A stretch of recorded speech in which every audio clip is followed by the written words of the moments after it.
bonsoir à tous, bienvenue dans Ça déraille le podcast, j'y arrive pas dès le départ, qui va débriefer un grand tour totalement tronqué.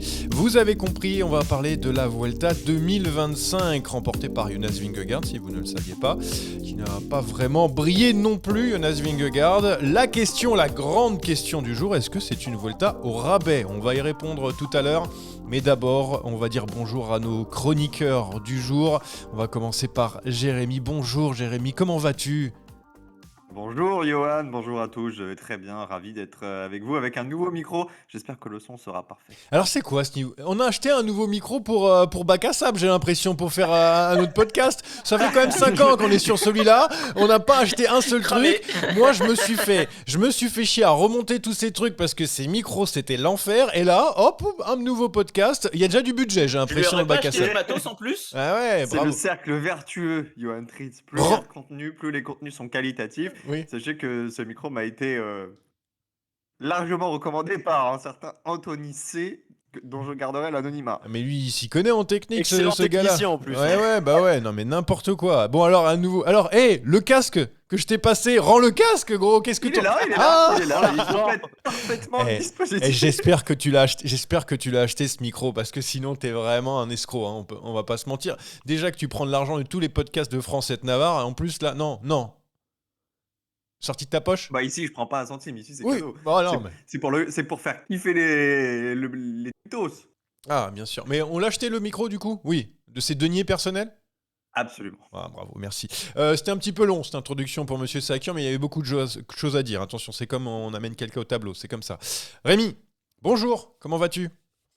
Bonjour Johan, ça va très bien et toi ? Super, ça va. Et Pas nous, en très plus, simple, hein. Sobre. Et ça va, pas trop triste, Joao Almeida seulement deuxième, non ? On a fait son deuil. Bon, je l'avais fait déjà la dernière fois, j'avais dit que j'y croyais pas. Ah non, est-ce que c'était pas la plus belle occasion pour Jouan ? L'avenir le dira. Jean, oui, encore Jean. une fois, on a la prononciation à la portugaise. Et puis Tip qui est avec nous, alors il est en train de déménager. Alors tu sais quoi, là aussi, on a upgradé, l'argent il vient d'où ? On a changé d'appartement, on a une maison sur 4 étages. Ah bah voilà, en tout cas, il n'y a pas de son. Voilà. On l'entendait. Je déconne. Je voulais que tu écoutes la panne. Johan, avant tombé l'introduction de la TIB, je tiens à préciser que j'avais ouï dire, par Oui. certaines sources, Oh, qu'il faudrait bien regarder le prochain podcast de dimanche, parce qu'il y aurait peut-être une des 4 personnes ah, d'ici qui serait infidèle à sa déraille pour aller sur Winamax, mais je veux pas donner. encore. Bah attends, mais moi je vois des têtes. En fait, à chaque fois que je vois ça des rails, après, je vois des têtes qui vont à droite, à gauche. Moi, Tip, est-ce que tu peux dire bonjour avec le son du coup C'est une accusation à mon égard Ah. Parce que moi j'ai noté le 28. Oui, pour les championnats du monde, pardon, je me suis trompé Ah de là date, là là mais là ça là. revient au même. Bon, bah bonjour la Tib, qui peut dire bonjour, voilà, qui nous a fait un prank. Non, bah, bonjour les gars, Un c'est prank. bon, ça va. Un- Je t'ai fait la blague de la coupure son, je voulais me faire têche comme Ouais. Théo. Ouais. Heureusement, je suis encore là. Non. Théo, il faudrait qu'il fasse ici un autre podcast pour pouvoir acheter aussi un micro. Ça fait déjà 10 minutes qu'on est dans le podcast. Je voulais juste dire qu'on va parler de la Vuelta, évidemment. On parlera aussi on attaque pas des courses au Canada ou de la sélection de l'équipe de France qui devrait tomber aujourd'hui, tout à l'heure, ou même quand ça sera diffusé, ça sera tombé, mais on va en parler quand même juste avant, et puis d'autres petites choses, ça va peut-être plus intéressant que la Vuelta, mais on va en parler quand même de ce Tour d'Espagne remporté par Jonas Vingegaard. C'est parti pour le tempo. Putain, t'as fait une bonne sortie aujourd'hui, hein. Papa va rentrer puis il va aller faire du tempo maintenant, hein. Et donc le Danois qui remporte son 3e grand tour en carrière avec la victoire sur cette Vuelta. On va commencer déjà avec cette question et je pense que ça va être la question principale. Jérémy, est-ce que c'est une Vuelta au rabais ? Parce que je rajoute en plus, en parallèle, on n'est pas allé jusqu'au bout de Madrid, on a eu des étapes tronquées. On a aussi eu un podium spectaculaire sur un parking dans le noir avec donc les coureurs qui ont fait ça à la va-vite. Enfin bref, du coup la question est celle-là, est-ce que c'était une Vuelta au rabais, mine de rien ? Alors, pour ta question, je vais te répondre oui, parce que ça a été une Vuelta au-delà des étapes tronquées qui, c'est vrai, à la fin, ont commencé à faire un peu lourd. Parce qu'il s'est pas passé grand-chose, parce que le spectacle entre les principaux favoris a été globalement très décevant. Par contre, les podiums, Alors là, pour le coup, j'ai trouvé ça génial et je suis pas loin de penser que les coureurs, ils ont préféré ça à une cérémonie officielle, un petit peu plan-plan comme il y a d'habitude.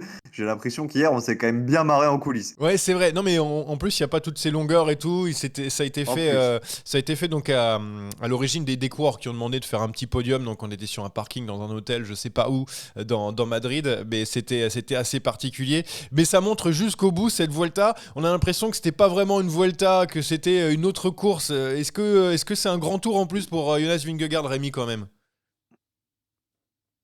Oui, oui, ça reste un grand tour en plus. Et de toute façon, encore une fois, quand tu vois la start list, il était de toute façon favori, il gagne et c'est normal. À la fin de la carrière de Jonas Vingegaard, on se souviendra quand même qu'il l'a gagné. Il y aura un petit point dessus, mais ça reste ça reste dans le palmarès. S'il n'y avait pas eu tout ça, il aurait quand même gagné. Et Almeida, Pidcock, Hindley n'avaient pas les armes pour aller le chercher de toute façon. Donc ça aurait été un vainqueur différent, par exemple, même un Almeida ou un Pidcock qui aurait battu Vingegaard parce que justement il y a eu des étapes tronquées. Là, ça aurait été différent. Ça aurait compté comme un grand tour. Mais bon, ça reste le gros favori qui l'emporte. Donc on va dire que tout rentre dans l'ordre, on va dire sportivement, entre guillemets. Mais est-ce que vous n'avez pas été frustré? Moi, j'ai pas trop kiffé cette Volta.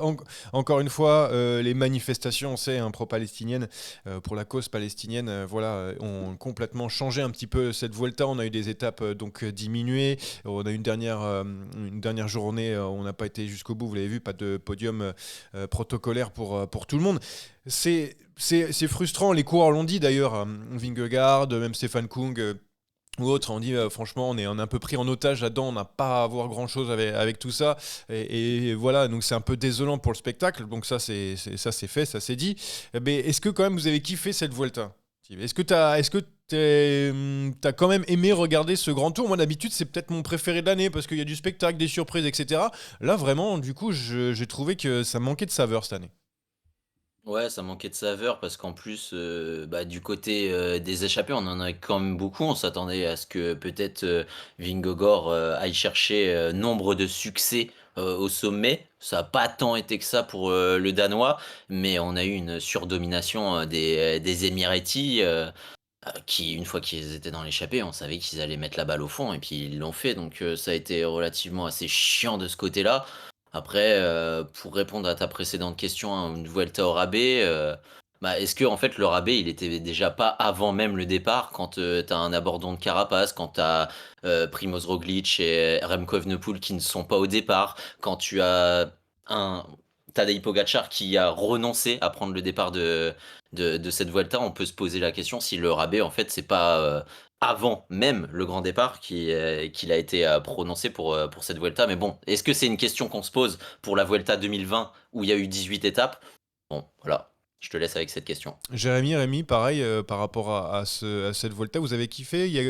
Pour vous, on avait l'impression que c'était vraiment une Volta un peu particulière ou mine de rien, ces 3 semaines ont été sympathiques pour vous? Je sais pas, Jérémy, non?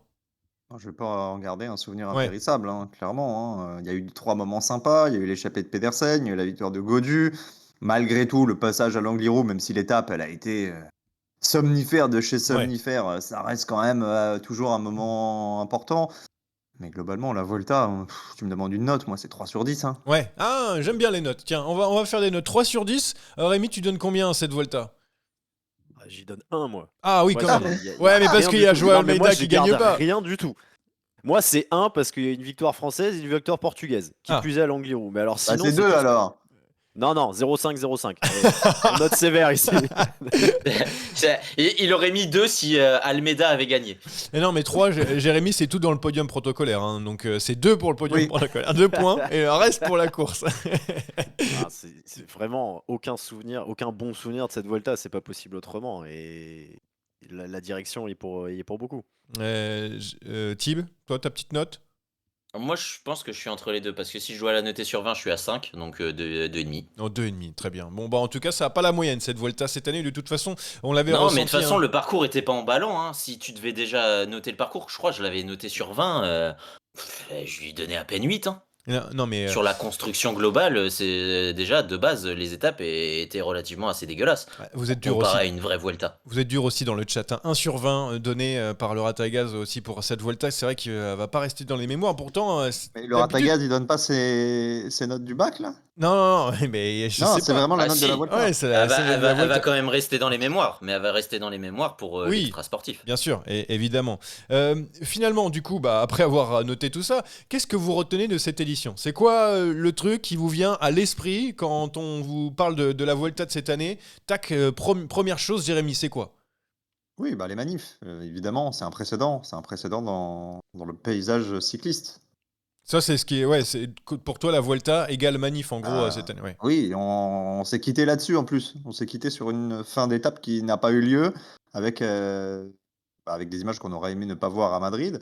Et ça a quand même été le fil conducteur de Mm. cette Vuelta. Les premiers jours ont été épargnés, mais je ne me rappelle plus exactement à quelle étape le mouvement a été déclenché. C'est le chrono par équipe, je crois. Ouais, ça commence de là, en tout cas. Et après, c'est va Voilà, crescendo. sur les 2 dernières semaines, ça a été le fil conducteur entre étapes rabotées, chute de coureurs comme Romo qui a dû abandonner, Ouais, pas de ça, c'est podium, dur. pas de dernière étape. Ouais. Chrono modifié, hein, aussi. Chrono Ouais. amputé. Ouais. Donc oui, on en parlait la semaine dernière et on rappelle ce qu'on disait. On était resté très factuel. Aussi noble que soit la cause, c'est dommage. C'est dommage de s'en prendre à des coureurs qui n'ont rien fait. Et là, c'est vrai qu'hier, ça a un petit peu grogné dans le peloton. Et moi, je peux comprendre aussi la frustration des coureurs, notamment de Vingegaard, qui en plus, lui, pour le coup, a passé ces 2 semaines à dire qu'il comprenait les manifestants, qu'il soutenait la cause, qu'il apportait son soutien. Et hier, c'est vrai que quand tu le prives de sa fin d'étape et de moments de célébration, qu'il soit un petit peu déçu. Sincèrement, Ouais. je comprends qu'il soit déçu, même si, encore une fois, les manifestations, chacun en pensera ce qu'il en pense et la cause, probablement plus importante qu'une course de vélo et on est tous d'accord là-dessus. Ouais, nous on est du côté sportif évidemment de notre côté. On n'a pas le choix. C'est ça déraille évidemment. On parle de vélo ici. Rémi, c'est ça aussi que tu retiens de cette Volta ou est-ce qu'il y a autre chose en tête ? On va essayer de. Donc on parle des manifestations. Autre chose que tu retiens de cette Volta du coup ?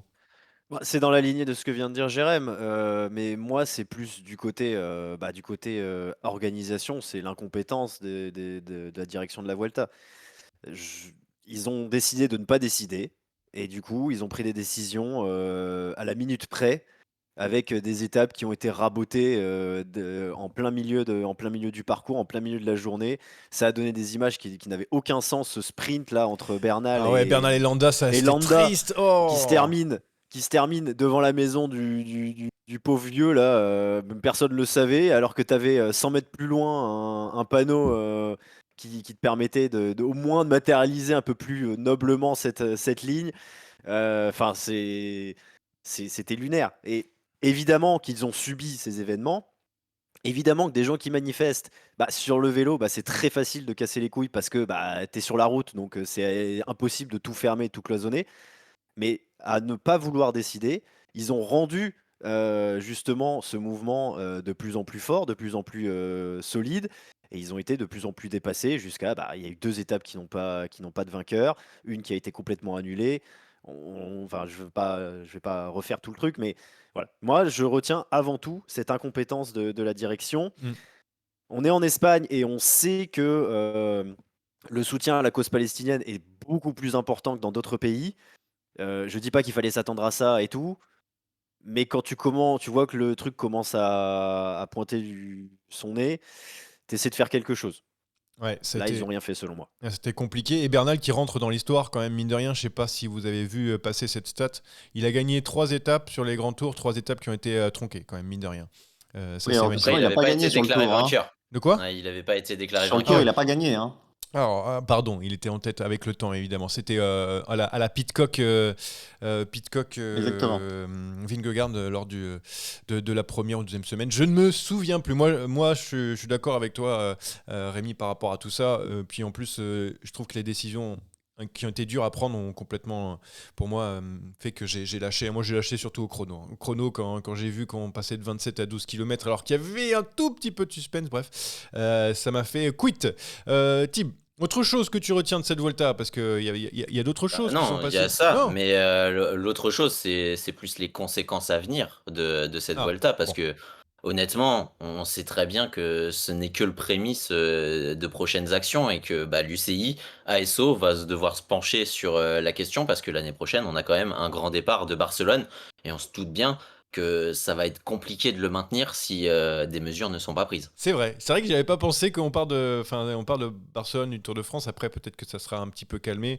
Et puis, Bah, les prochaines actions dans les Pays-Bas aussi, hein, le Pays Basque, on le verra dès l'année prochaine sur les courses d'une semaine, hein. non, mais après, pour le coup, alors, je veux pas minimiser la Vuelta, mais c'est pas les mêmes organisateurs entre, même si ça reste ASO, entre la Vuelta et le Tour de France. Pas exactement, en tout cas, ça c'est sûr. Et donc, je pense que ASO Tour de France, ils sont plus armés, ça c'est sûr, pour ce genre de. Ah, ils ont de intérêt jeu. parce que le ASO, le Tour de France, ça reste beaucoup plus médiatique. Donc Ouais. l'essor médiatique de telles actions des manifestants aura un écho encore plus retentissant sur le Tour de France. Ouais, non mais ça je suis totalement d'accord. Bon, dans le chat on me dit ce qu'on retient c'est l'absence de Mas, hein, plusieurs reprises. Évidemment Enric Mas qu'on adore, hein, il faut en parler. Ici sinon ça aurait été le feu d'artifice tous les jours.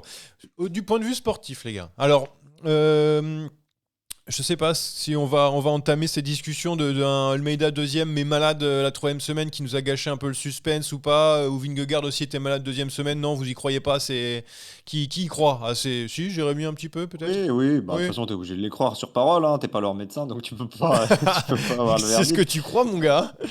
Moi, j'ai vu un Vingegaard moins fort, c'est vrai, à part sur la dernière étape où bah, il a montré qu'il était le plus costaud à la Bola del Mundo, mais sinon, j'ai vu un Vingegaard moins fort qu'attendu, parce qu'on imaginait tous, je pense, ici, le voir écraser cette étape sur toutes les étapes cette Vuelta sur toutes les étapes de montagne. Ça n'a pas été le cas, très loin de là.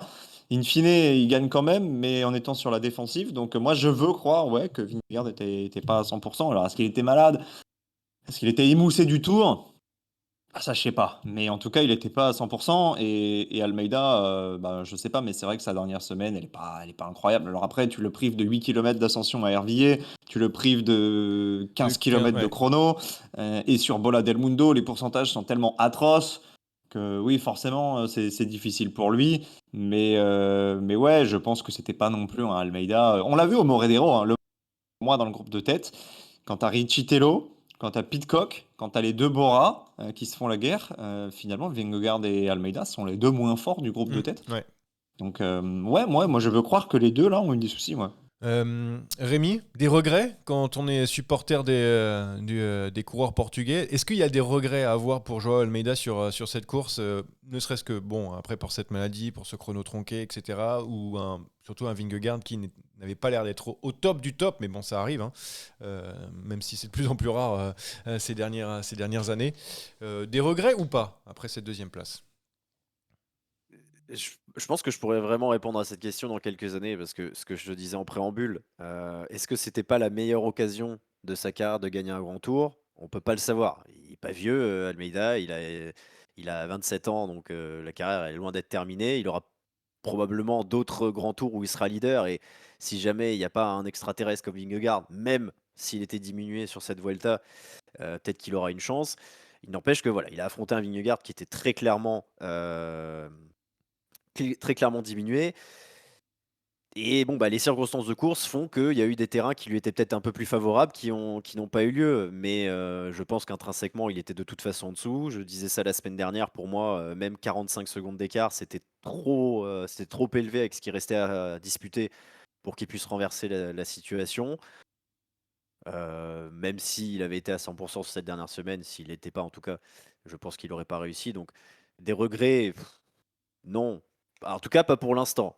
On regardera dans le rétro peut-être dans 5-6 ans, mais aujourd'hui, la logique voulait qu'il finisse deuxième. Bon, très bien. Petit, pareil pour toi?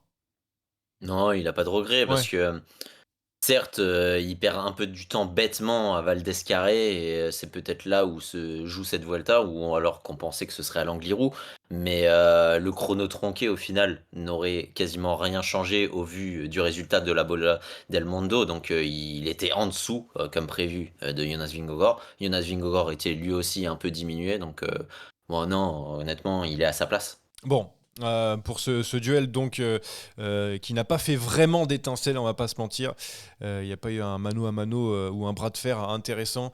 Voilà, Vingegaard 1, 2 Almeida et troisième Pidcock. Et ça, et au moins il y a quelque chose à dire sur Tom Pidcock qui finalement, enfin après quand même quelques années à s'essayer au classement généraux, a terminé sur le podium. C'est enfin le déclic, Jérémy, non? Peut-être pour Ouais. Tom Pidcock. Et surtout, c'est un moment, il l'a dit, hein, que c'était peut-être le moment le plus beau de sa carrière d'avoir atteint ce podium de la Vuelta. Ouais, Pidcock, il a dépassé largement les attentes. Il a été Ouais. incroyable, Tom Pidcock, de régularité. Et c'était surtout là qu'on l'attendait. C'était sur la régularité, c'était sur sa 3e semaine. Il a fait un choix fort aussi, hein, en tentant d'aller jouer un classement général sur la Vuelta, plutôt qu'aller chercher un titre de champion du monde de VTT, qu'il aurait peut-être eu du mal à conquérir d'ailleurs, vu la forme d'Alan Atherley, mais ça, Ouais. c'est une autre histoire. Mais non, franchement, Pidcock, grand coup de chapeau. J'étais le premier à regretter le fait qu'il joue le classement général, en me disant plutôt qu'aller chercher un fond de top 10, il ferait mieux d'aller chercher de belles victoires d'étape et de se déconnecter du général. Finalement, il a bien failli faire les deux. Il monte sur le podium sans avoir finalement trop tremblé, alors que le week-end passé, lundi dernier, on était plutôt d'accord pour dire que Jai Hindley allait prendre l'ascendant. Il a résisté, il a jamais vraiment montré de signe de faiblesse, à part à l'Angliru peut-être. Non, franchement, Tom Pidcock, là, il entre dans une nouvelle ère et je suis curieux de voir quelle orientation il donnera à sa carrière, parce que c'est un gars qui peut encore gagner des classiques, mais qui maintenant va peut-être vouloir bifurquer sur les classements généraux. Donc, affaire à suivre. Ouais, non, mais en plus, Pidcock, c'est un coureur complet. J'avais noté, c'est un petit peu un sous-Pogacar, on va pas se mentir, peut-être dans le fait que il est capable de briller sur tous les terrains. En gros, un petit peu En comme chrono, Pogacar. peut-être moins quand Ouais, même, en hein. chrono peut-être moins, c'est vrai. Même s'il a été, je crois qu'il a été champion du monde espoir ou un truc comme ça, ou junior en chrono, non, c'est pas ça. Bref, j'ai pas tout son palmarès Bonne question. sous les yeux. Mais il a 2 Amstel, parce que nous on dit 2, hein, parce qu'on était là, on a vu, hein, nos yeux, hein. Il y a la ligne de Deux travers, Amstel. la ligne de travers, merci bien. Il est capable donc de gagner sur l'Alpe d'Huez, de faire d'autres choses sur des classiques, en VTT et tout. Donc c'est vraiment un homme tout-terrain. Donc pour moi, Tom Pidcock, après de là à gagner un autre grand tour, ou gagner même un grand tour, ça me paraît compliqué. Des choses à dire, messieurs, sur la Il est performance taillé de Vuelta Tom quand Pidcock? même, Vas-y, mais Tim. il est taillé vrai Vuelta, avec un vrai parcours et de vraies montées à la Vuelta. D'accord. Le voir gagner un autre grand tour, ce serait peut-être un peu plus présomptueux, je pense. Un Giro ou un Tour de France, j'ai un peu plus de mal à y croire, mais une Vuelta, il reste typé pour ce type de grand tour. Ouais, ça c'est vrai. Non, mais surtout qu'il s'est buté, hein, sur ses classements généraux. Je veux dire, il a tenu, hein, à vouloir les faire, et finalement ça a réussi à faire un petit déclic. Donc on va passer avec vos déceptions, vos satisfactions de ce classement général, donc des coureurs qui ont joué les classements généraux. Vous notez qui dans vos déceptions, satisfactions? Peut-être commencer par les bonnes notes, par les points positifs peut-être de cette Volta. Qui vous avez en tête? Chitelo, hein. Richitello, évidemment, maillot blanc, qui se dévoile, et surtout qui va aller chez Decathlon CMA-CGM.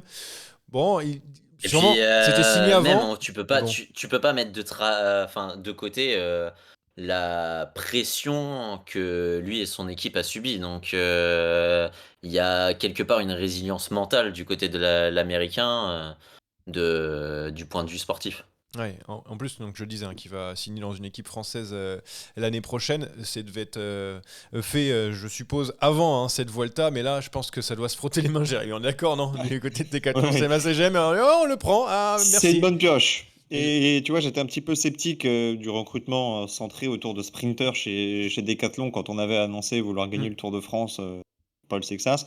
Pour moi, ça manquait de coureurs capables de l'épauler, parce à part Félix Gall et Paul Sexas dans cette équipe, et Nicolas Prodhomme, ça manquait de grimpeurs. Voilà un renfort bienvenu pour l'avenir, et qui pourra aussi peut-être un petit peu enlever de pression à Paul Sexas, parce qu'il n'y aura pas qu'un seul jeune prometteur à suivre dans cette équipe. Après, pour les autres jeunes qui m'ont impressionné, Pellizzari, qui ouais, confirme son bon évidemment. Giro. Et puis Junior Le Cerf, qui a su saisir sa chance chez Soudal.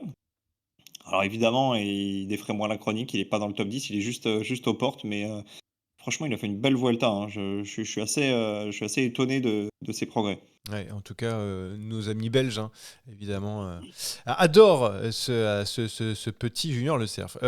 Comme positif, on a aussi du Hindley dans les classements généraux. Rémi, oui, Oui, on oui, est bon, dedans.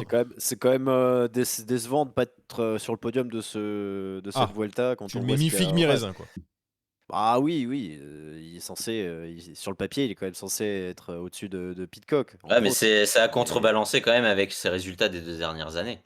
oui, oui, non mais ça fait plaisir de le revoir un petit peu comme Au ça. niveau qu'il devrait avoir. Exactement, exactement. Très bien. Donc voilà, on Quand a même fait pas si pour mal. les satisfactions, les quelques déceptions que vous avez. Bon, on a vu Landa, Bernal qui a complètement coulé à un moment.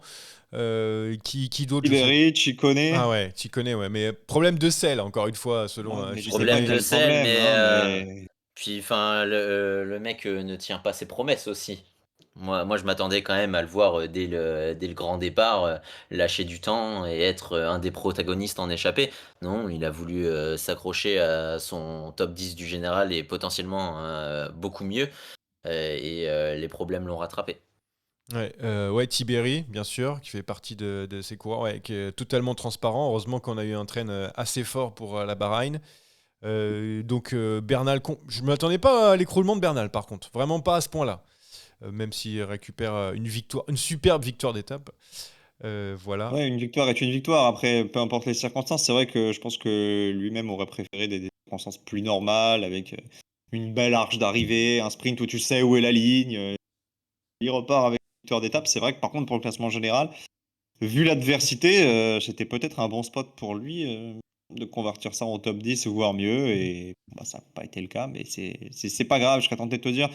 On n'oublie pas non plus d'où il revient, Egan Bernal, hein. C'est Ah oui. pas évident qu'il puisse un jour redevenir coureur cycliste à bon niveau. Et finalement, son comeback est pas si mauvais que ça, hein. Quand tu fais un petit peu le bilan de cette année, sa saison a été parsemée de hauts et de bas, mais il y a quand même quelques hauts. Ouais, sur le Et moi, je Giro, ouais. préfère retenir ça. Ouais, Et c'est en vrai. parlant de bas, en parlant de bas, il va y avoir une autre déception et elle est collective. Et malheureusement pour eux, ils en pâtissent et c'est lourd mentalement, mais c'est une nouvelle fois la Cofidis, hein. On a un bel effectif pour cette Vuelta et on a été invisible. L'autre jour, il y a une échappée de 45, pas un seul devant. Ouais, alors, t'inquiète pas, on en a parlé hein, lors du dernier épisode et surtout, alors je sais pas si ça a été mis à jour, moi j'avais vu 25 points UCI marqués par la Cofidis sur cette Volta qui se fait rattraper par à peu près tout le monde, surtout la Ah mais c'est un Q36.5 hein, naufrage. qui a pris beaucoup de points avec le podium de Pidcock. Oui, c'est un naufrage total. Pour la Cofidis, avant juste de parler des Français, je voulais souligner donc le maillot vert de Mats Pedersen, mine de rien, même si c'était peut-être le maillot qu'on voyait le moins dans le sombre podium de cette Vuelta, les 3 victoires de Philipsen. J'avais noté 4 à la base parce que je me disais qu'il allait gagner la dernière. Bon, je suis repassé à 3 derrière, même si j'ai l'impression, je sais pas, pour vous, c'est une question que je me posais. Une victoire sur la Vuelta, ça vaut quoi? Une victoire pour un Bah, sprinter sur la Vuelta? demande à Kadam Gross, tu vas voir, c'est ce qui va te C'est répondre. énorme, une victoire sur la Non, Vuelta. je me pose Non, la mais question. on Bah oui, banalise ça comme si c'était parce que Paris-Nice ou... Enfin, il y a encore tu Paris-Nice, c'est tapes génial. Agnieszkolski ou je sais pas quoi, donc c'est finalement, t'as Mais peu l'impression importe que... qui tu gagnes. J'ai peu commenté importe le qui Grand Prix tu... de Fourmi, il y avait plus de monde T'es pas, en t'es pas sprinter que sur la responsable Vuelta. de tes Ah adversaires, hein. ouais. Non, je me Et pose la Johan, question. quand tu gagnes, Tu gagnes. quand t'es cycliste, t'as des grands tours qui, si on fait un parallèle, peuvent être comparés au Grand Chelem en tennis. Si tu gagnes un Grand Chelem en ayant battu que des peintres, mais qu'est-ce que l'histoire retient? Que t'as gagné, pas qui t'a battu. On s'en fout de qui t'a battu. T'as une ligne au palmarès, j'ai gagné Wimbledon. Bah là, Philipsen, il a gagné 3 étapes sur la Vuelta. Ça fait 16 en Grand Tour pour lui. Et c'est ça qu'on retient. C'est ça qu'on D'accord. retiendra dans 15-20 ans quand on fera des listes. J'ai vu qu'il remontait déjà dans la hiérarchie des Belges les plus victorieux en Grand Tour. Il doit être 6 ou 7e. Il est même devant Wout. Ouais, mais voilà, mais tout compte en fait. Que tu gagnes une étape de la Vuelta devant 3 pimpins ou que tu gagnes une étape du Tour de France, bah, tu gagnes. C'est ça qu'on Il retient a de il a l'histoire. il avait peu d'occasions et à chaque fois il a mis dedans, sauf une et Sauf puis, Turner. une autre, où, malheureusement, il a pas pu disputer sa chance et c'était la dernière des chances. Donc, il a mis au fond, quand il fallait. Très bien. Bon, moi je me posais la question, voilà, de savoir à quel niveau vous mettez une victoire sur la Vuelta. Alors par Excusez-moi. contre, c'est vrai que pour les sprinters, Ah oui. c'est toujours une bonne idée d'aller sur la Volta parce qu'historiquement, en tout cas sur les 7-8 dernières saisons, le plateau est toujours plus faible. Ça s'explique par le fait qu'il y a moins d'opportunités que sur d'autres grands tours. Et encore, ce sera peut-être moins le cas à l'avenir parce que je sais que sur le Tour de France, ils veulent réduire les étapes somnifères. Mais ouais, c'était le cas de Caden Groves, Pavel Bittner, je Philipsen crois, aussi, l'année hein, dernière. Philipsen. Ouais, Bittner a gagné l'année dernière, mais il y a souvent eu un gros sprinter qui venait pour tout récolter. L'année dernière, il y avait Wout qui en avait pris 3 avant de tomber. Philipsen, Grooves l'avait fait. En fait, si tu es un sprinter de pointe et que tu vas sur la Vuelta, tu es quasiment assuré de faire une razzia. Mais c'est le jeu, c'est comme ça. Et la plupart des sprinters de second rang, à mon avis, plus intérêt à aller à la Vuelta que sur le Tour. Des noms comme ça, hein, mais quand tu es entre le top 5 et le top 20 des meilleurs sprinteurs du monde, plutôt que d'aller chercher des top 10 comme le sponsor te le réclame sur le Tour de France, là, tu as la possibilité, comme un Aolar. Un Aolar, sur le sprint du Tour, tu le vois pas. Là, il revient Ouais, il prend des top top 3. 3. Et c'est quand même une belle opportunité. Très bien. J'ai votre avis, merci beaucoup. On va passer aux Français pour terminer cette Volta. Alors, on s'est occupé vite fait du point Cofidis, mais on en parle chaque semaine. C'est bon. Ras la casquette, hein, comme le montre la Tib. Sur Godu, tiens. Rémi, on t'a pas entendu depuis un petit moment, je vais te donner la parole. Sur Godu, alors qu'est-ce qu'on en pense de cette Volta? Alors, Volta réussi, attention, hein, à partir de là, c'est super. Maillot rouge plus victoire d'étape, autant vous dire qu'on aurait signé direct. Mais par contre, est-ce qu'on peut parler du reste de sa Vuelta derrière? Il a même pas réussi à prendre une échappée, il a fait pire même qu'au Giro en termes de classement, alors qu'au Giro il était vraiment pas bien. C'est quand même bizarre d'avoir eu ce moment magique au début et d'être aussi loin derrière, c'est absolument incroyable, voilà ce que j'ai envie de dire. Moi, j'ai une théorie. Vas-y. Moi, j'ai une théorie. Les manifestations, elles ont commencé à peu près quand? On a dit au moment du chrono par équipe, donc quand il y a le maillot rouge. Est-ce que le mec était pas instigateur de tout ça? Et du coup, après, on l'a plus vu sur le vélo parce que il était en train de coordonner des manifestations sur les routes de la Vuelta. C'est peut-être ça. Et je pense que c'est lui l'instigateur. Non, mais franchement, non, mais Non, mais bon, Godu, très c'est sérieusement, quand même. il a totalement disparu. Mais Après, le mec avait réussi son tour dès le troisième jour en gagnant une étape, une très belle victoire. Il avait réussi le lendemain à aller chercher le maillot rouge. Bon, c'est dommage, il le porte sur le chrono par équipe. Bon, c'est dommage, c'est un peu moins long et puis c'était sûr qu'il allait le perdre. Après, il s'était enlevé toute pression, donc c'est très étonnant de ne pas l'avoir vu un peu plus souvent aux avant-postes. Mais peut-être qu'il avait tout joué sur cette première semaine et qu'après, bon, bah, il avait pas besoin de plus. Donc voilà, il a bâché. bon, ouais. Autre chose sur les Français ont mené Brio Ah non, Roland. mais enfin, Godu, pour revenir à Godu quand même, faut rappeler quand même sa pré-Vuelta. On lui annonce des chiffres qui sont pas bons, donc pas de quoi performer sur cette Vuelta en moyenne et en haute montagne. Malheureusement, bon, ce qu'on a vu avant n'augurait rien de bon. On lui prédisait pas une Vuelta comme ça, et il va réussir dans la filière où il s'exprime le mieux, c'est-à-dire la filière des arrivées pour puncher. Il a réussi sa Vuelta, et puis après, bah, pour le reste, on ne l'attendait pas à ce rendez-vous-là. Donc en montagne, il n'était pas là, et il n'y a rien de surprenant. Donc, Ah, Après, j'ai l'impression quand même, ces derniers temps, qu'il faut que les arrivées pour Puncher, faut pas que ça arrive en troisième semaine. Si tu vois ce que je veux dire, quand même, parce que heureusement qu'on avait ces arrivées-là dès le début, parce que sinon j'ai eu un petit peu peur sur les capacités de David à aller chercher ces victoires. Jérémy, sur les Français, un petit mot sur quelque chose, non pour terminer. Qu'est-ce que tu veux que je te dise? Globalement, la saison des Français sur les grands tours, elle est Ah oui. pas dingue. Mm. Heureusement, on a gagné sur chaque grand tour. Mais il n'y a pas grand-chose à se mettre sous la dent, quoi. Il y a des petits moments comme ça à picorer. Godu, le Ventoux avec Paré Peintre, Ouais, c'est vrai. Prodhomme sur le Giro. Mais si tu tires le bilan global, c'est quand même léger, quoi, hein. Après, il y a en fait, les bons acteurs sont peut-être du côté de l'équipe où on avait le plus à craindre, à savoir la Groupama, parce que Braz Alfonso s'est montré, Brio Roland a été Oui, fantastique. Donc, Oui. mine de rien, en fait, en tant qu'acteur, on a eu du bon et on a eu du bon principalement du côté de la Groupama. Ouais. C'est vrai. Non, c'est vrai, il faut quand même rendre hommage aux jeunes de la Groupama qui sont pas passés loin. Je crois que Brio Roland était très, très déçu Ouais. de son arrivée avec et Romo. Mais ce qu'il a fait ce jour-là, ça va le faire grandir. Et je pense qu'il s'est aussi quelque part prouvé qu'il avait les capacités. Mais en termes de résultats purs, et moi je prends toujours ça sur la globalité, l'année 2025 restera pas un grand cru. Vous allez me dire, oui, on a gagné Giro, Vuelta, fois une étape. Mais quand t'es la France, tu peux nourrir quand même de plus grandes ambitions. Donc, écoute, vivement 2026. Hein. Tout à fait. Avec peut-être. Et il y en a un, faut quand Bon, même vas-y. lui rendre hommage parce que même si on n'attend pas de résultat de lui, le travail qu'il a bas, Julien Bernard, je sais pas C'est vrai. quoi lui tirer à part mon chapeau. Hein. Eh bien, on va Il en est parler. phénoménal. Ta casquette. On va en parler d'ailleurs, Julien Bernard, parce que ça vient de tomber, figurez-vous. La liste pour les mondiaux, ça tombe bien. On n'attaque pas. Tout est nickel, tout est parfait. Parfait. C'est en direct, je vais vous la donner juste après ce petit jingle. Attaque de Pierre Roland encore une fois. Personne ne réagit. Qui on va Johan, emmener à est-ce que tu Kigali. peux le faire en mode Didier Deschamps? Euh, Tu prends la liste comme ça, tu fais dans l'ordre alphabétique et tu fais. Ok, alors, Non, pour la Hugo, liste... Fais-nous la Yoris. Luis Enrique, tu prends ton vélo et tu montes un col et tu Non, nous mais j'ai pas envie avances. de me casser la clavos. Steve, Donc, Mandanda. alors, pour Kigali, je prends Ah, Julien Alaphilippe, alors ça, c'est pas Didier Deschamps, mais on apprécie les efforts. Louis Barré. Il faut que j'arrive à retrouver Didier Deschamps, attendez.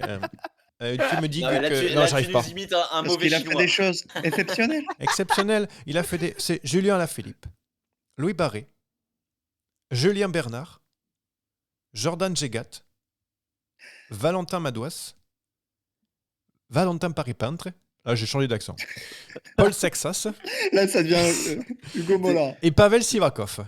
Voilà donc pour les 1, 2, 3, 4, 5, 6, 7, 8. C'est bon, le compte est bon. Les 8 coureurs tricolores qui vont faire les championnats du monde pour la France à Kigali. Alors pour moi, en voyant... Attends, ça donne aussi le chrono, les dames. donne Ah bien tout, sûr, quoi. je peux tout... attends, je vais pas faire l'accent à chaque fois. Pour les Ah dames, oui. Non. non, merci. Personne ne veut ça.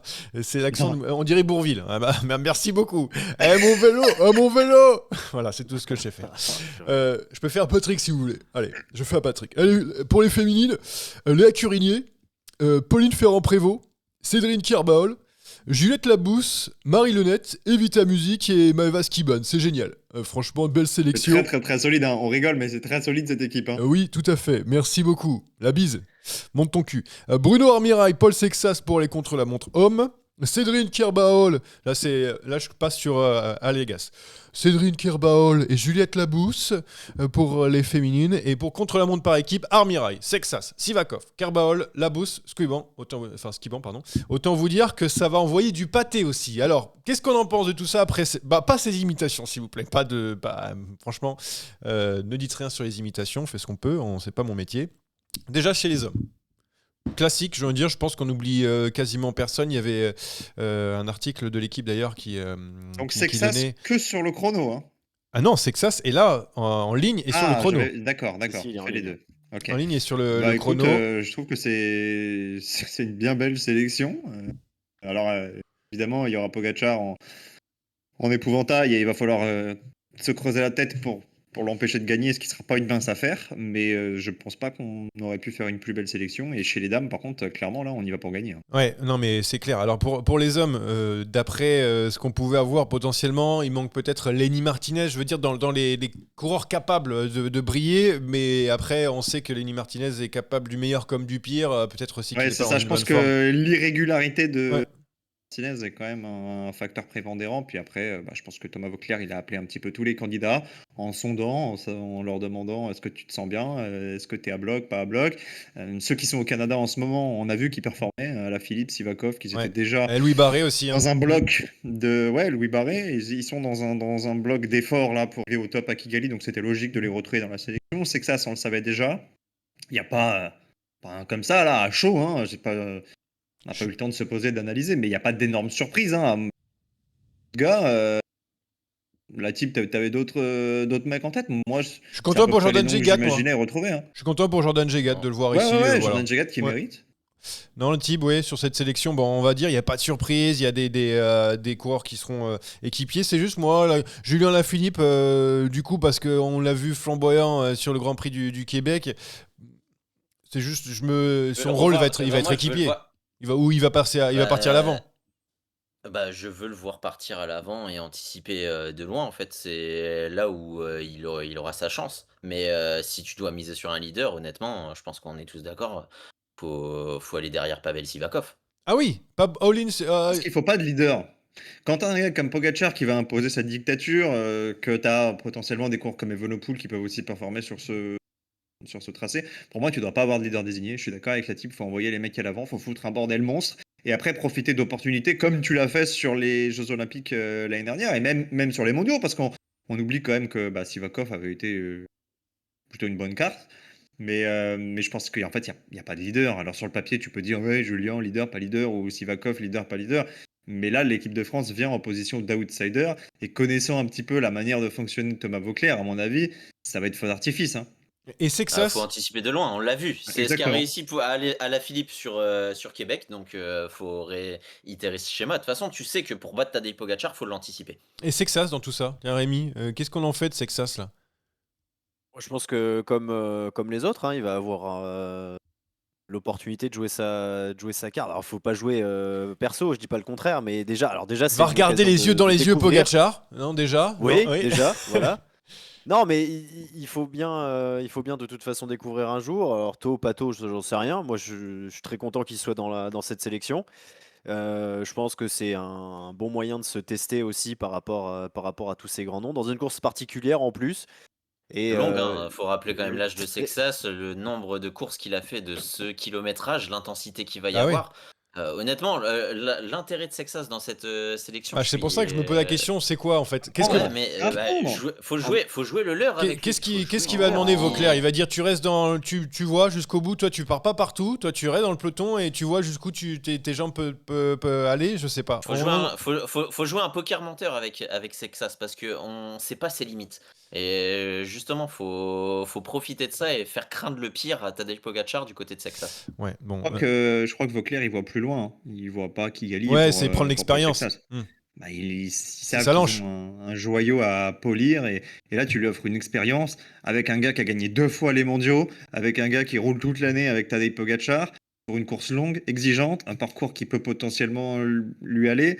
C'est une opportunité énorme pour Paul Sexas de prendre de l'expérience et un jour peut-être d'en profiter pour aller jouer le gagne. Ouais, dans le chat, on me dit Prodhomme oublié, mais d'après les informations avant cette liste, Prodhomme qui disait que c'était un petit peu trop dur pour lui, en tout cas c'est ce qu'il avait déclaré, mais bon, c'est vrai que ça pouvait faire partie des coureurs potentiellement dans cette liste, mais bon là, on a quand même du beau monde, on aura le temps de faire une petite preview championnat du monde, donc c'est pour ça qu'on va pas aller plus loin en longueur, on pourra en discuter juste avant les mondiaux dans 2 semaines.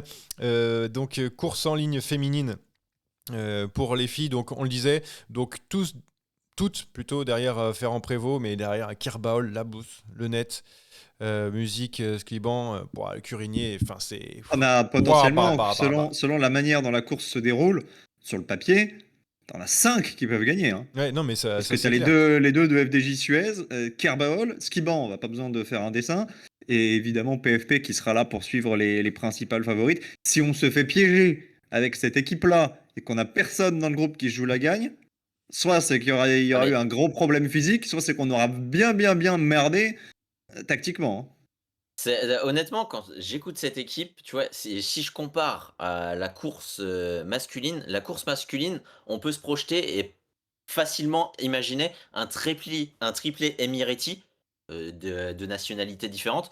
Par contre, là, honnêtement, on a une équipe, dans le meilleur des scénarios, on peut viser un triplé. Hein. Ah non mais ouais, un beau scénario Dans quand le même. meilleur des Se meilleurs. calmer, là, on va peut-être se calmer. Il y a quelques quand même Néerlandaises. l'adversité, il y a quand même les Néerlandaises qui Ouais, mais hein, il y a j'ai Et les pas en tête Belges tout le aussi. monde, hein, on mais peut il y en a, mettre je crois. plusieurs. Honnêtement, on peut en mettre 2 sur le podium, hein, ça c'est sûr. Oui, on peut. Mais bon, déjà qu'il y en ait une et sur la plus haute marche, ce sera le plus important. Ouais. Voilà. Et surtout qu'encore une fois, elle n'a pas fait le tour de l'Ardèche pour se préparer pour cet événement. Donc Ouais. PFP souvent. Non, mais attention quand même de pas s'emballer. Elle a été géniale sur le tour, mais sur ce genre de parcours, Vollering, Lippert, Le Court, Oui, bien toutes sûr. ces filles-là, elles seront difficiles à battre. Donc, et j'en oublie plein, hein. Il y en a plein d'autres, mais Ça va être dur. Ouais. tu peux ne pas gagner aussi, hein. Par contre, avec cette équipe-là, tu dois être dans tous les coups. C'est terrible. Je suis français, il a dit Lippert, mon caleçon est mouillé. Je pense que un petit peu à l'image de ce que tu disais, Jérém, sur les mecs, évidemment, tu as PFP en leader, mais il faut jouer les autres cartes en fait.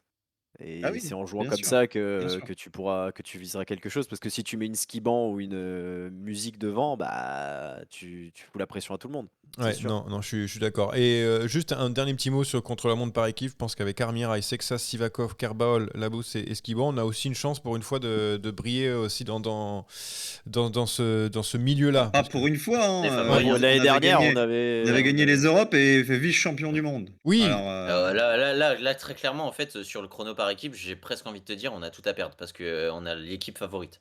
et oui, Wow. non, mais il faut voir les autres équipes, Johan, Ouais, parce que tout le ouais, monde ne bah joue oui. pas le jeu pareil, hein. Ouais, en tout cas, C'est comme le relais à chaque fois, tous les ans, avant les mondiaux de cyclocross, on se dit, ouais, les Belges, soit ils envoient pas d'équipe, soit ils envoient les peintres. Donc, nous, on le fait sérieusement. Il faut en profiter. très bien. Moi, quand je vois l'homogénéité, honnêtement, L'Italie, mais en c'est beau. général, Ça me fait envoie peur, une hein. grosse équipe, hein. Je sais pas qui l'Italie enverra, mais Ouais, d'habitude, Mais on sur ce envoie type de les. parcours, Alors, sur sur ce ce type de tracé, parcours, honnêtement, c'est différent. Bon, on verra ça en tout cas. Ça sera ça commence dans une semaine, mais le temps que tout se déroule, évidemment. Bah, dimanche, hein, voilà. déjà les premiers chronos, hein. Voilà, Le c'est chrono, ouais. voilà, c'est ce que je voulais dire. Dernière chose avant de faire le quiz, parce qu'il fallait qu'on en parle aussi, c'est les victoires. Donc du AE sur le Grand Prix de Montréal, sur toutes les classiques italiennes pour Del Toro. On est arrivé à 85 victoires, record égalé donc de nos amis de Columbia HTC. TC. Qui avait aussi eu ce même score. Non, c'est pas terminé hein, pour AE. Question très simple. Est-ce que c'est la plus belle saison de l'histoire d'une équipe de ce 21e siècle? On n'avait pas fait un top 10 dessus, je crois, un truc dans ce genre-là? Non? C'est par rapport à... Non, mais là, je Non. t'arrête tout de suite. C'est Ouais. pas le nombre de victoires pour moi qui intéresse, c'est la D'accord, qualité d'accord. des victoires. Alors, c'est vrai qu'il y a, bon, il y a les monuments de Pogacar, il y a le Tour de France, mais faut quand même pas oublier qu'il y a 2 ans, il y a une équipe qui a gagné les 3 grands tours, hein. Oui, c'est vrai, c'est vrai. Juste Donc, comme ça. Mais par Et rapport à... ça, ce sera pas évident à égaler. Mais par rapport à ce fait de tout gagner, est-ce que c'est pas peut-être la plus belle saison, mais en tout cas l'équipe qui a surdominé une saison dans ce sens-là Ah. aussi, je sais pas, Thib, Rémi, par rapport à ça, parce que c'est vrai qu'on a l'impression que ça a gagné tout le temps et sur tous les terrains, et surtout avec plein de coureurs différents. HTC Columbia, c'était vraiment c'était même pas Greipel, fini, en Cavendish. Oui, c'est pas fini, évidemment. Bah, il y a Lombardie déjà, ça fait 86. Entre autres. Il y a le mondial, Ouais. S'ils gagnent le mondial, ça compte? c'est par nation. Je sais Je pas. sais, je Je sais crois pas. pas, hein. Pas pour Mais eux, non, je pense. C'est nation, normalement. Ouais. Non, mais je sais Bah, Vas-y, non, mais Rémi. oui, c'est l'équipe qui surdomine, oui. Et puis, ça fait 2 saisons que même s'il n'y a pas Pogacar, tu arrives à gagner. Alors, dans des circonstances parfois un peu bordéliques, parce qu'on a bien compris que quand Tadej n'est pas là, c'est très compliqué. Mais Almeida a remporté un nombre 10. énorme de victoires aussi, sur les tours d'une semaine notamment. Del Toro, bien sûr. 11. Ayuso a gagné à peu près partout. Enfin voilà, les mecs ont quand même pas mal gagné. Maintenant, Jérém a raison, il te manque quand même. Alors, sur la Vuelta, tu es à ta place globalement, même il peut y avoir des regrets dans la manière dont la course s'est déroulée de ton côté, hein. Je parle pas des T'as fait circonstances 1, 2 de et la 2 course quand en même. elle-même. Et puis bon, bah, le Giro, le Giro, tu fais n'importe quoi. Si tu as le Giro, c'est déjà pas la même chose que là aujourd'hui, même si ça reste une saison monstrueuse, bien évidemment. Tu fais 1, 1 et C'est 2 surtout que le Giro, des grands tours. ils le perdent eux-mêmes, hein. Ouais, bon voilà. Ah oui, complètement. Et Del Toro, merci, hein, s'il Tu vois- gagne le Giro quand tu plus vois sa saison. Ah, mais non. Ouh là Ouais, quand là. tu vois sa saison à Del Toro et tu vois son développement et que tu te projettes sur l'année prochaine, c'est terrifiant, hein. Non, mais ça c'est. Tiens, petite parenthèse, parce que la type, je sais que tu as analysé depuis 12 mois là, le parcours de Kigali. Del Toro, peut pas être emmerdant pour Pogacar là, sur ce type de parcours? J'ai pas vu la sélection du Mexique. Non, mais en vrai, qui peut être emmerdant pour Tadej Pogacar Ben, sur une course d'un justement, jour? je me pose la question. Non mais Qu'est-ce que vaut Del et- Toro contre le patron? Honnêtement, moi, enfin, c'est un candidat au podium parce que le truc, c'est que si tu te projettes au-delà du parcours, c'est de la façon dont va être couru ce mondial. Tout le monde va vouloir anticiper, ça va être une course intensive. Et qui dit course intensive dit course favorable à Tadej Pogacar. Et il a beau être peu épaulé, Del Toro, du côté du Il a pas Mexique. besoin, lui. Bah, est-ce que ça va être un désavantage en sachant que, par exemple, le ravito, faut descendre à la voiture, mais en fait, il aura pas besoin de descendre parce que tu as tellement de montées. Le ravito, tu le prends en montée. Donc, est-ce que tu as besoin de coéquipier? Non, mais surtout, Pour vraie moi, question. ça reste un candidat pour la deuxième place. Hein. On aura le temps d'en débattre un peu dans le prochain épisode et tout, mais vraie question. Del Toro, par exemple, il est avec Pogacar. Il lui fait quoi? Parce qu'en fait, t'as ton patron de ton équipe qui est là juste à C'est côté. ça mon problème. Tu vas C'était le le sens taper? de ma question. Tu vas le taper? C'est est-ce que Del Toro, Ouais. il peut aller dans des coups de Trafalgar avec des gars comme Alain machin et jouer contre le patron. C'est dur. plus ça, hein, parce qu'il va être tout seul au Mexique. S'il se retrouve dans le final avec Pogacar, pas Pogacar, tu vois, Sivakov, quand il s'est retrouvé avec Pogacar, il avait roulé. Tout le monde savait qu'il fallait pas rouler. Ouais, non, mais c'est clair. Ouais, non, mais vraie mais question. ce sera pareil pour Del Toro. C'est le problème, c'est qu'en plus, les deux s'apprécient. Il y aurait des inimitiés entre les deux. Bon, Non, mais encore quand t'as un Del peu Toro pour lui sucer la roue. Mais encore, t'as un peu d'expérience, tu vois. T'as un peu d'expérience de coureur, tu respectes Pogacar, mais Pogacar te respecte aussi en mode bon, c'est bon. Mais là, Del Toro, il est en train d'apprendre avec Pogacar, il va lui faire attends, mon coco. Là, je vais au sprint, je vais te taper, mon gars. Et tu vas bien me regarder. Enfin bref, ça sera pour autre chose, mais ça me fait déjà marrer. Un petit quiz, Jérémy? J'appuie sur le Non, bouton. juste avant, on est toujours dans on n'attaque pas. Ah, quand même, qu'est-ce qu'il un veut dire petit mot, parce que ça s'est fait en catimini. Ça n'a pas été du tout médiatisé. Mais il Paris-Chauny. y a quand même une grande coureuse. Alors, Paris-Chauny sera le 28, on a Bon, encore un peu merci. le temps, mais une grande coureuse qui a pris sa retraite sur le Tour de l'Ardèche. Valérie hier. Demey. Non, une très grande coureuse qui a gagné l'Amstel, qui a gagné la Flèche Wallonne, qui a fait deuxième du Giro et qui s'est jamais vraiment remis de l'attentat de Nicole Frein. Ah oui, c'est Marta Cavalli c'est vrai. ça y est, qui arrête après un an chez Picnic. Donc, qui a rien fait de la saison et qui a jamais vraiment retrouvé, je pense, le goût au vélo. Mais quand même, c'est notable. Elle part comme ça, Mais oui. le matin de la dernière course. Elle fait DNF de la dernière étape. Mais voilà, bonne retraite à Marta Cavalli.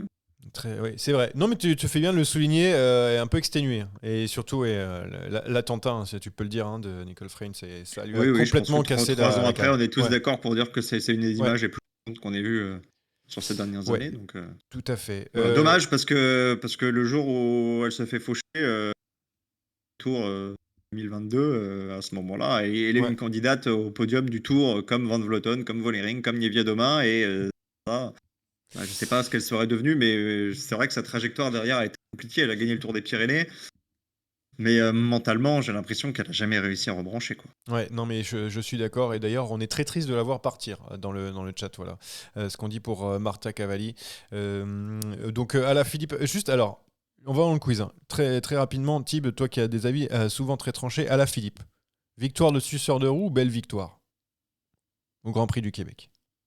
S'il te plaît. En vrai, c'est une victoire de roublard. C'est une victoire. donc j'aime pas voir Alaphilippe rouler comme ça, mais s'il devait la gagner, il devait rouler comme ça. Non, parce que C'est une victoire quand même très intelligente parce qu'au début, moi, quand je le vois partir, il fait des en zigzags et tout, à il fait 60 n'importe quoi. à 75 km de l'arrivée, je me dis, il est con. Il est con, il se tire une balle dans le pied. Mais en fait, pour battre Tadej Pogacar, c'est ce qu'il fallait faire. Fallait l'anticiper. Et il l'a fait de fort belle manière. Après, il a conservé son énergie. Il l'a même un peu trop canalisé. Et il a tout mis dans la dernière montée. Il l'a fait malicieusement. Et à partir du moment où un mec comme Bettiol, qui est. Non, mais il quelqu'un a dit, qui donne je préfère que ça soit lui énormément qui gagne en que eux. Hein. C'est quand même et beau. et qu'il est content de la victoire d'Alaphilippe et de cette manière et qu'il n'a même pas à se plaindre, bah il n'y a rien à dire en fait.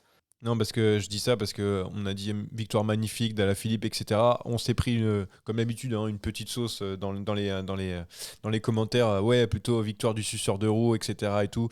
Et évidemment, c'est comme ça. Après, faut pas lui en vouloir. Alaphilippe, ça a été pendant des années le chien fou, le mec qui en donne peut-être un peu trop. Donc, allez, on peut lui pardonner une fois. Par contre, vaut mieux pas Pas qu'il deux nous fois. fasse des Rui Costa tous les jours. Oh, Je savais que le nom allait être lâché. oh bah. Pipi. Attends, on peut pas faire le. Il a pas un Celle-là, truc elle de est belle, hein. il y en a pas- Franchement, Tib, attendre 1 heure de podcast pour sortir un tir de cette qualité, chapeau, hein. Voilà. Oh là là, la lourdeur. C'est pas moi. C'est bon.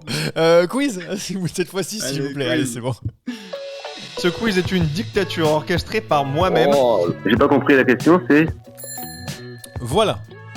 Donc, Je me remets pas de cette balle gratos que vient de recevoir Rémi de Surtout, Santos, qui avait rien demandé, qui avait même pas pris position dans ce quiz. Surtout que Rui Costa, il a fait un petit podium là dans en ce Italie. débat. Là. Je crois qu'il était plus vivant, Rui Costa, mais en fait, il arrive encore à faire deux, trois battu trucs. par Del Toro. Ah ouais, voilà. Ouais, ouais. Voilà. Comme quoi, passer sur ses roues, hein, celui-là, c'est pour ça qu'il a pas gagné. Jérémy, vas-y. Bon, c'est Vingegaard qui a gagné la Vuelta, vous êtes à Mais peu non. près tous en fait là-dessus. Du coup, un quiz sur le Danemark. Un quiz spécial Danemark aujourd'hui. Nice. Eh ben. On adore. Vous êtes contents, hein Ouais, bah oui. Le Ah, beau ça. quiz sur le Danemark. Allez, viens. Vous Aïe, connaissez aïe, la aïe. règle, hein. Je ne déroge quasiment jamais de cette règle. Une proposition par personne et par question. Et ça vaut également pour le chat, donc ne répondent que ceux qui savent. Johan, tu relayeras évidemment le chat. Je suis présent et je regarde. Première question, ça sera de la rapidité. Quel Danois, en 2021, a remporté l'E3 Saxo Classique? Kasper Asgreen. Casper Asgreen. Premier point pour Johan Tritz. Deuxième question. Qui est actuellement, en ce qui concerne la course en ligne chez les hommes, le champion du Danemark? SK. Oui, Soren Kragh Andersen. Bonne Bien réponse joué. Je l'avais pas. de la Tib. Troisième question. 2 Danoises ont inscrit leur nom au palmarès du Tour de France femmes avec Zwift. Quelle est la dernière? Norsgaard. Emma Norsgaard. Oh là là Rémi là là là. égale Là, là, Johan. là, là. Le chat ne et peut la rien Tib faire là toujours pour le 0 moment. pour le chat. Ça va trop Le chat vite. en Ah oui. PLS. Ah, il peut pas là. Je vais vous donner plusieurs courses, il va falloir me donner le point commun. Le Tour du Danemark, Paris-Nice, le Tour de la Provence, le Giro et la Vuelta. 2 réponses possibles, j'accepte les 2. Des victoires de Mats Pedersen sur. Des les victoires étapes. de Mads Pedersen et l'autre réponse possible, c'était des victoires au classement par points Ah, bien pour joué. Mads Pedersen sur Bien chacune de ses joué. courses. Bravo la team, ça a été très rapide. Et c'était Pedersen difficile. a été donné dans le chat, je sais pas à quel moment, mais tu Allez, un on petit régale, point dans le on chat, régale. un petit Un point point dans pour le le chat aussi. Justement, en parlant de Mads Pedersen, quelle est sa dernière victoire sur une Classic World Tour? En Wevelgem. Gant Wevelgem, J'allais bonne dire. réponse de Rémi Dos Santos. Je m'en souvenais plus du tout, bravo. 2-2-1-1. Donc ça, c'est pour Mads Pedersen, mais quelle est la dernière victoire sur une Classic World Tour d'un coureur danois?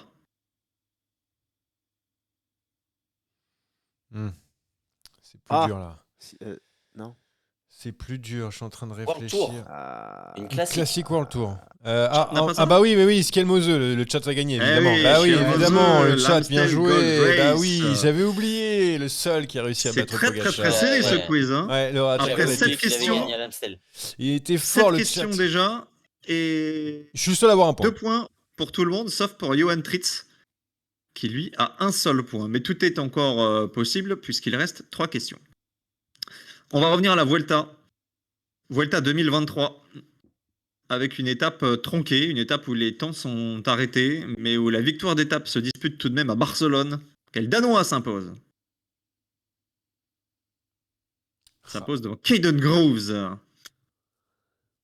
Corte.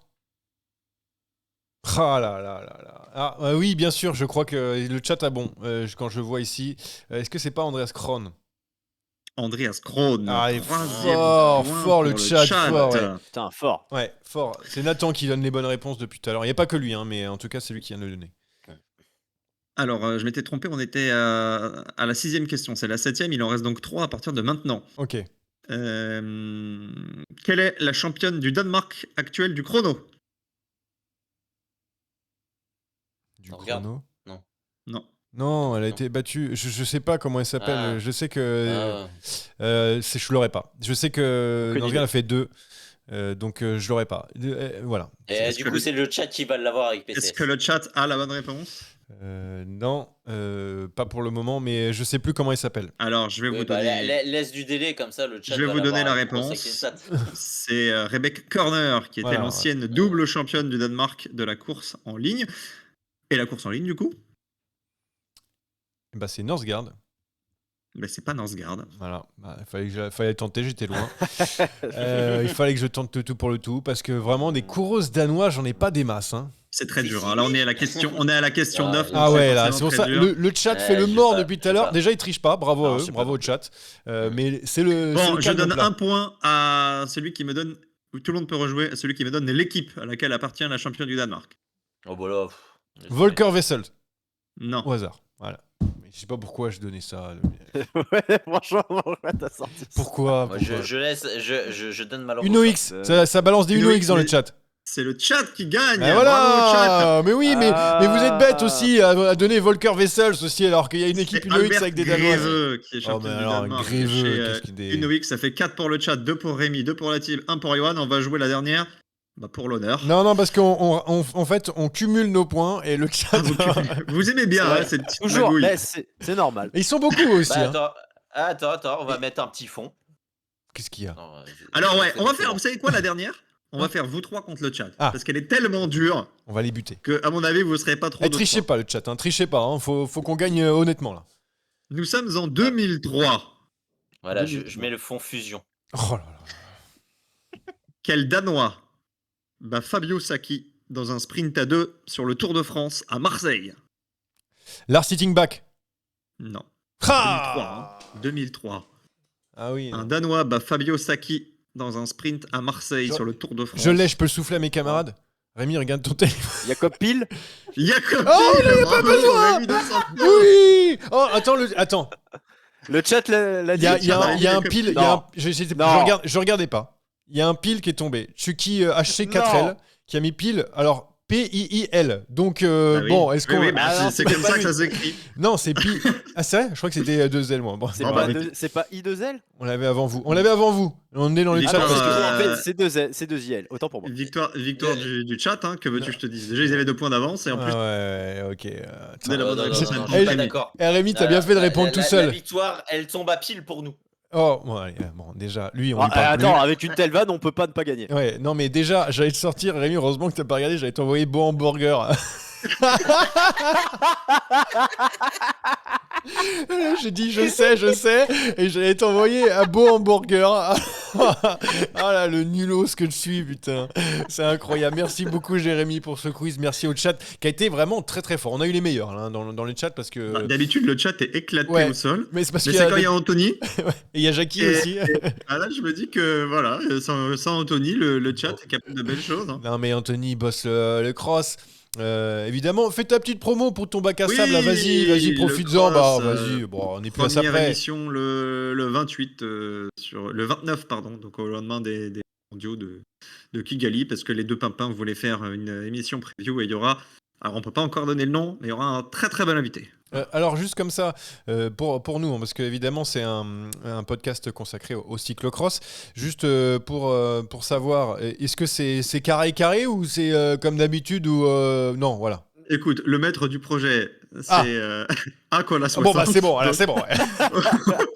Autant te dire que C'est bon. ce qui s'est passé l'année dernière avec les coupures, avec les montages qui arrivaient un peu tard, avec C'est ce Ça va soir, se c'est passer pas aussi. ce soir, c'est à 18h, c'est pas à 19h, c'est mercredi, Non, c'est jeudi. Normalement, on est à peu près raccord sur la date. Comme ça, on débriefe tout de suite les courses qui viennent de se passer sur Eurosport. Mais bon, C'est quand Je vais t'as pas dit quand trop- Pardon, c'est lundi soir, c'est ça? Non. ouais, c'est lundi soir. Très bien, bravo. Sur Instagram, ça grince des dents, a priori. Mais bon, c'est pas grave, vous pourrez le réécouter ensuite derrière, je suppose. Ouais, mais tu sais, quoi que tu fasses dans la vie, Johan, il y a toujours des gens qui. Eh ouais, mais non, mais ça c'est fou ça. Tu connais, hein. Ah oui, je connais. Cool. Bon bah voilà, on a Tib, tu lances un podcast aussi, Rémi. Bon bah les outsiders À la team, évidemment. je vous rappelle que la team fait une infidélité Ah dans, oui, c'est dans vrai. 15 jours pour Ouais. débriefer les mondiaux sur Bon, Winamax. bah. Je préfère le dire que tout le monde ne tombe pas de sa chaise. Ah, après, j'ai vu un épisode hier. Oui. Oui. Là, c'était pour préparer celui-là. Ah oui, C'était le d'accord, brouillon oui. pour être pour que ça déraille. Bon, allez, on s'arrête là.